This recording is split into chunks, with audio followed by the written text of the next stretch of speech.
The rumor arrived first as a smirk.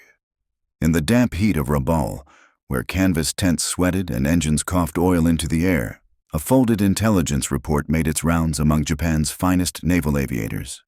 It spoke of a new American fighter, heavy and homely, armored like a brawler, carrying guns like a promise. They called it the Hellcat. The men who had spent 2 long years carving elegant spirals over the Pacific read the summary and laughed softly. The Zero had written the rules up here. Keep it light, keep it nimble, keep it graceful. Win with finesse. The idea that a bulky machine could set foot in that temple and not be humbled seemed almost comic. The laughter wasn't arrogance alone. It was the echo of 100 victories, of muscle memory and ritual. It was the sound of men sure that the sky still belonged to their creed. At dawn, the airstrip felt like a hot anvil, and beyond the flaps of the tent sat the answer they trusted, the Zero, silver and slender and poised. It had carried them farther than any enemy expected, turning airfields and carriers into stepping stones that reached across the ocean. It made the air feel thin under its wings. In the opening year of the war, Allied pilots learned quickly that a turning fight with a Zero was not a fight. It was a lesson in humility. A good Zero pilot traced arcs so tight they defied the eye. He arrived behind you as if he'd stepped through the fabric of the sky, and the men inside those cockpits were not merely trained, they were tempered. Hours upon hours over, China had burned away hesitation. In those early months, the Zero was more than an airplane. It was an argument about how to live and how to fight. Be lighter, be purer, be better. Across the water, American pilots strapped into Wildcats that felt like friends with thick skulls. The Wildcat did not flatter the ego. It did not dance. It took hits and kept flying. It was the kind of machine that forgave your panic, your late break, your ugly landing. But it would not save you if you insisted on playing the Zero's game. The men who lived long enough to teach others learned to weave. They made teamwork a weapon. 2 Wildcats crossed paths, baited a pursuer, and traded roles with a wink and a burst. The thatch weave was survival with geometry. It kept pilots from being written off the board in the first minutes of a fight. It didn't win the sky. It bought time. And time is the only currency that lets you change a war. Change came from far away, from a place of cold grass and wind that smelled nothing like Rabaul. On an island in the Aleutians, a Zero fell not to gunfire but to bad luck and soft ground. When American crews found it, it was not a trophy. It was a teacher. They hauled it away and asked it questions no bullet can ask. How do your controls feel at 300 knots? Where does your lightness turn to stiffness, your grace to strain? What do you give up to stay this nimble, this long-legged? The answers were not gossip or myth. They were numbers, curves, tolerances. The Zero's light skin was a virtue until it was a sin. Its tanks fed a fire easily. Its cockpit protected a pilot's skill but not his body. Its radios carried voices that sometimes got lost between heaven and earth. On the test field, the Zero was still a marvel. But marvels, when you know their edges, can be mapped and beaten. Back in Bethpage, the Grumman shop floor sang with rivet guns, and the men there spoke a dialect of pragmatism. They'd heard from pilots coming home with oil-slicked faces about the turns they could not match and the dives the Zero could not follow. They weren't going to build a prettier Zero. They were going to build the tool the war needed, a fighter that decided when to engage, how to hit, and when to leave. The heart of that tool was an engine that felt like thunder strapped to steel, the Pratt & Whitney R2800. 2 rows of cylinders, a roar you felt through your spine, the kind of power that turns altitude into a possession. Around it, they wrapped armor like a vow. The pilot lives. They sealed the fuel. They gave the wings 6 heavy guns that turned the space in front of the nose into a short-lived storm of lead and tracer. The philosophy was simple. Don't outturn a turner. Own the vertical. Dictate the merge. Hit hard and break clean. Come home. When the first Hellcats rolled onto carrier decks, they did not look like mythology. They looked like work, broad-shouldered, barrel-chested, a stance that said, push me and see what happens. Pilots lowered themselves into cockpits framed by honest metal and clear sight lines. The engine coughed, then caught, and the airplane told you the truth. I am fast going up and faster going down, and if you treat me right, I will forgive you when you are tired and the world goes sideways. The first sorties didn't try to mimic the Zero's ballet. They climbed, they waited, they slashed. A Zero, low and content in a gentle turn, found itself suddenly under a rain that arrived from angles it could not match without tearing at its own airframe. The Hellcat did not linger to admire its handiwork. It vanished back into the blue, already preparing the next pass. Up here, choice is everything, and the Hellcat gave its pilot choice. Word filtered back to places like WWII as a change in tone before it became a change in statistics. The veterans who had chuckled over the report about the Hellcat began to notice the shape of engagements bending away from them. The fights were shorter, sharper. The enemy seemed to approach from above more often than felt possible. He left when he wished and reappeared when he pleased. The Zero could still bite. God, it could still bite. But it was biting on terms set by someone else. In debriefings, phrases like energy advantage and vertical separation started to mean something beyond the chalkboard. The men who had survived the hardest training in the world felt something unfamiliar. The rules moving under their feet. Meanwhile, on the American side, a new patience took hold. It wasn't glamorous. It didn't look like heroics in a painting. It sounded like a controller's calm voice in a headset, like a section leader's clipped instruction, like a pilot who wanted to chase remembering to climb instead. The Hellcat was not just a machine. It was the center of a method. Radar pointed you toward the intercept. Doctrine told you what to do with it. You stayed fast. You stayed high. You fired in decisive bursts and saved your ammunition for shots that counted. Your wingman watched your blind spots, and you watched his. When the picture got messy, you climbed out of it and reset the board. Again and again. That discipline turned potential chaos into controlled violence, and then into distance. The Hellcat's most human gift was mercy for human error. War is fatigue, and fatigue breeds mistakes. A late break, a missed call, a glance at the wrong cloud at the wrong time. Any one of those can end a man in a paper-thin craft built for purity over protection. In the Hellcat, those moments became bruises instead of funerals. A burst that would have gutted a lighter fighter thudded into armor plate. A leaking tank sealed its own wound. The airplane grumbled, but it got you back over the wake of the carrier, back into the groove, back onto a deck that smelled like hot tar and survival. That kind of reliability spreads through a squadron like a rumor of good weather. It sharpens focus. It turns fear down to a level where judgment can breathe. Japanese commanders understood the shift and tried to match it with courage and cunning. They flew head-on to throw off the American gunnery advantage. They sought ambushes high and struck at angles that had once undone their enemies. But the war had turned into a contest not just of tactics, but of systems. Factories matter, fuel matters, training hours matter. The cadre of pre-war masters dwindled, and the replacements came eager, brave, and green. The Zero had been designed for men who could wring every ounce of performance out of a delicate frame. Now it met men still learning which gauges to trust. Against that, the Hellcat's philosophy, make the average pilot effective and the good pilot lethal, was merciless.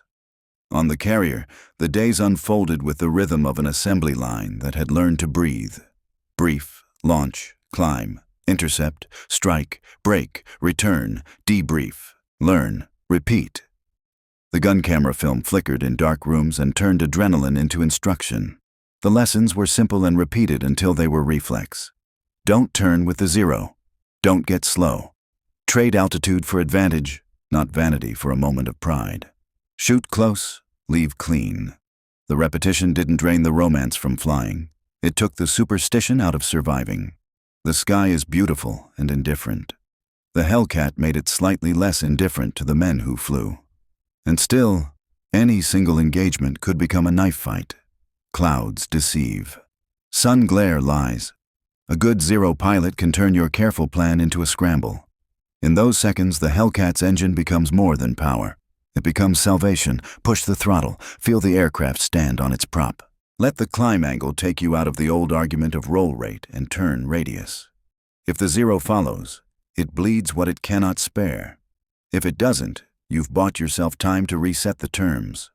Over and over, that cycle played out across the Pacific like a new kind of drumbeat. A rhythm that favored the heavy heart and the steady hand. By the time the laughter fully died in that tent at Rabaul, it had been replaced by something almost like respect. Not for the Hellcat's looks. No one was writing odes to that silhouette. But for its honesty. It did what it said it would do. It protected. It punished. It picked its fights. And the men who built it and flew it had the audacity to turn air combat into a craft you could teach at scale. The Zero remained a legend. Legends don't vanish. They fade into the background of a story that moved on. The Pacific sky, once a duelist's ring, had become a theater, and the Hellcat was the actor that could carry the show night after night without forgetting its lines. Out on the line, a ground crewman wiped his hands on a rag and thumped a panel closed with the heel of his hand. A pilot climbed the ladder, paused, and looked across the deck at the pale line where sea met sky. He didn't think about doctrines or ratios. He thought about the voice he'd hear in his headset, the numbers on his altimeter, the feel of the stick when the engine came alive. He settled in, pulled the canopy, and the world narrowed to a purpose. Somewhere out there a Zero rolled out of a cloud with exquisite grace. Somewhere a fight would begin, but this time it would begin on different terms. This time the sky would not ask who could turn tighter. It would ask who could choose the moment. And the Hellcat, heavy and sure, had been built to answer. Part 2. Rewriting the rules in the blue. The first thing a Hellcat pilot learned was that altitude was a bank account. You saved it when you could, you spent it when you must, and you never went broke trying to impress anyone. Climb early, climb hard, own the high ground. From there, the sky turned into a map with lanes and traps instead of a featureless void. You watched the sun, because position against the light was a weapon. You watched cloud tops because geometry hides in vapor. And you watched your section leader's wingtip because 2 airplanes are smarter than 1. The briefing room before launch sounded less like a pep talk and more like a checklist for control. Vector headings from radar, expected bandit altitudes, fuel gates, radio brevity. A pilot strapped into a Hellcat with the sense that he was entering a machine larger than his own cockpit. His part was decisive, but it was a part. That realization did not make him smaller. It made him safer. Radar changed the tempo before the first shot. Somewhere below and far away, operators bent over scopes while a controller's voice drew invisible lines through headsets. Bearing, range, angels. Turn to course. It was an eerie kind of confidence to climb through scattered cumulus with a voice painting a picture you couldn't yet see. The Zero's legend had been built in part on surprise. The sudden ghost on your tail that came from nowhere. Now surprise worked both ways. Vectors placed Hellcat divisions up sun and up angle. They appeared at the moment of choice, not the moment of panic. That difference turned ambushes into planned collisions, the kind where one side arrived with speed in the bank and gravity as an ally. When contact finally came, it was often a flash of motion and the split-second decision to commit. A section leader rolled, a wingman followed, and the world became a window of lead and tracer. The 6 Brownings spoke in short, brutal syllables. A disciplined pilot didn't hose the sky. He counted a heartbeat and then released. The best shots looked absurdly close on gun camera film, as if a man had flown up and placed the bullets by hand. When you hit a 0, you knew it. The light frame wasn't a flaw, it was a choice. That choice burned brightly under fire. And if you missed, the plan was air under your belly and more sky ahead. Nose down, speed up, a clean break into the vertical until your stomach reminded you that climbing is both physics and faith. Occasionally, the plan folded. A good Zero driver could still unwind a Hellcat that got greedy.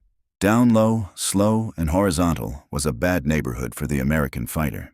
The stick turned heavy, the turn radius widened, and the cockpit suddenly felt like a room with too many doors. That was when training spoke louder than pride. Don't prove anything. Don't trade your altitude for his angle. Extend, extend, extend. The R2800 would punch you out of trouble if you let it. Watch your wingman. Give him an honest call. If you can't see him, climb. The Zero would try to follow, climbing steep and light, but the gap opened with every 100 feet. And soon the Japanese pilot faced the ugly choice between bleeding energy or rolling off and breaking contact.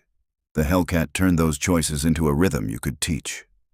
The debriefing room became a kind of forge. Film flickered as the projector hummed. Strike leaders pointed with pencils, not to shame, but to sharpen. Here, you waited too long to break. Here, good discipline on the burst, hold another half second next time. Here, you got target fixation. Remember, kill the lead, stay alive for the second.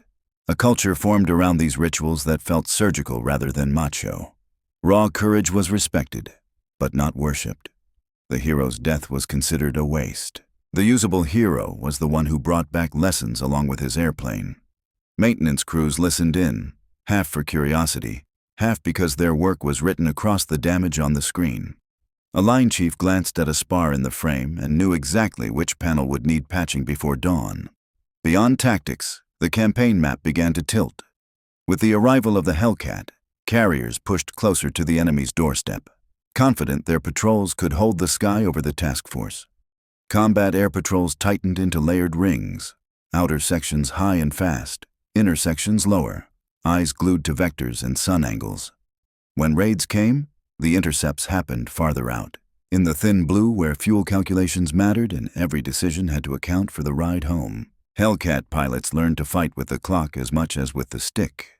The Zero could range far, but it often arrived undersupplied and underprotected.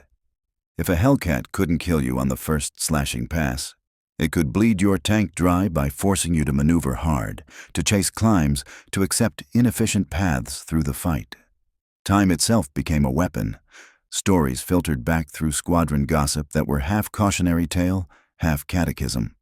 A pilot who chased a wounded Zero down to sea level and found himself trapped in a circling duel he had promised never to accept. He lived because he remembered late what he'd forgotten early. Roll, unload, throttle forward, climb for salvation. Another who fired too soon and watched the tracers walk behind his target. He learned to close until the canopy filled his sight, then tap the trigger, then break away immediately. And the inverse. A Zero that snapped into a perfectly timed head-on pass. Its cannons winked, and the Hellcat came home bleeding and limping, but alive. These were not bloodless lessons. The Pacific is wide enough to swallow all the brave men who ever flew over it. But gradually, the balance of these stories shifted toward survival and accumulation. Every pilot who made it back added to a culture of habits that killed more enemies and saved more friends. On Japanese airfields, tension built alongside respect. The older aces saw what was happening and tried to teach urgency to the younger men without turning urgency into fear. They emphasized altitude discipline, surprise attacks from above, strict fire control, and the need to avoid protracted horizontal knife fights with Hellcats that would simply reset and return with numbers. But the machinery behind them, gasoline, replacement parts, training hours, could not be willed into being by good advice. Missions lengthened, ships thinned, and the once fearsome cadre that had cut its teeth over China dwindled to a handful of names that could no longer be everywhere at once. The Zero still owned the tight circle, but the war had moved into the vertical where time, fuel, and fatigue punished the smallest misjudgment. Night operations added a new layer of complexity. While the Zero's world dimmed with the sun, the American carriers trained men to launch into darkness with instruments and trust. Radar-guided night fighters like shepherds in black air. A Hellcat sliding through moonlight could be vectored onto a raid with precision that felt uncanny to those who had grown up on daylight duels. The first time you find yourself alone at night, hearing only the engine and a voice that seems to know where the enemy is, you learn to put your life in a chain of strangers, technicians, controllers, maintainers, whose faces you might never see. In the morning, those strangers ate breakfast on the same ship and never spoke about the part they played. The system was becoming a character in the story, one without a face, but with a very real will. Aboard carriers, the flight deck choreography hardened into muscle memory. Launch cycles shortened. Recovery windows became a metronome. The Hellcat's forgiving landing habits. A wide stance gear, stout tailhook, predictable throttle response. Reduced the accidents that had once sapped squadrons as surely as enemy bullets. That reliability in the pattern mattered, because the greatest pilot is still only a passenger once the wheels cross the round down. Fewer crashes meant more airplanes, more pilots, more sorties tomorrow. The mundane improvements added up to strategic ones. The Hellcat was a fighter pilot's airplane in the fight, and a ship's airplane on the deck, and that dual loyalty made admirals more daring with their plans. In the crush of a major raid, the air swarmed. Hellcats streaking out to meet incoming bombers escorted by fighters eager to shield them. Here, the doctrine displayed its teeth. Hellcats prioritized the bombers first because the mission was the fleet's survival, not personal tallies. A zero darting into your peripheral vision could tempt you to break off and tangle. Discipline kept you aimed at the threat that mattered most. 2 short bursts at closing speed, a bomber streaming smoke, then a break into the vertical with a glance over the shoulder for the escort. If the zero followed, your wingman angled to intercept. If not, you rolled back into the nearest dive line and looked for the next bomber. This emphasis on roles within the melee kept chaos from scattering the fight into a dozen private duels. It prevented the enemy from using the zero's strengths to draw the defense apart. When the fight drifted toward land, the Hellcat gained a new job, sweeping airfields before strikes or shepherding dive bombers and torpedo planes through the teeth of flak and interception. In these roles, speed and toughness carried a different meaning. You weren't just killing enemy fighters, you were managing space. You kept a Zeke off a Dauntless's tail with position, not just with bullets. You accepted hits you'd rather not accept because the bombers needed a clear run. The Hellcat's armor turned those decisions from sacrifices into investments that paid off at the target. It's easier to be brave when your airplane shares the burden. Back at Rabaul and Truk and a dozen other names that became notebooks of loss, Japanese logisticians tried to square circles. Engines needed overhauls they couldn't get. Pilots needed fuel they couldn't spare. Airframes needed time they didn't have. The Zero had been designed with range and agility as its church. As the war pressed on, the Hellcat and its kin turned the church into a courthouse. Fights happened farther from repair shops. Weather and distance were as cruel as bullets. A damaged Zero that might have glided home in 1942 now fell short in 1944, while a wounded Hellcat made one more island, one more deck, one more chance to be patched, rearmed, and sent back to draw the lines again tomorrow. None of this meant the Hellcat was invulnerable. Flak tore at it. Cannon shells ripped it open when a pilot got complacent. Engine failures, mid-air collisions, the 1,000 hazards of naval aviation, these remained. But the direction of the war in the air is measured less in absolutes than in percentages. Survivability became a constant upward nudge, like compound interest. A few more pilots living today meant a few more teachers tomorrow. A few more airframes recovered meant a few more sorties available this week. Over months, that arithmetic grows into dominance that looks, from certain angles, like destiny. Pilots began to notice a feeling that's rare in war: expectation. Not of invincibility, but of agency. If we follow the plan, if we fly our advantages and refuse theirs, we will likely return. That expectation reshaped aggression. It's easier to be bold when boldness doesn't mean gambling everything on a stunt. Sections attacked with confidence born not of recklessness, but of repetition. A squadron that trusts its airplane and its doctrine becomes more than the sum of its parts. It becomes a habit the enemy cannot shake. On some afternoons, in the clear air high above an island chain, a Hellcat pilot might find himself sliding alongside a Zero in a strange moment that neither doctrine nor rage could erase. A shared glance at a machine as beautiful as it is deadly. The Zero's canopy flashed sunlight. The Hellcat's armor threw back a duller gleam. The two aircraft represented choices made years ago by men who would never meet. Choices about what matters in a fight.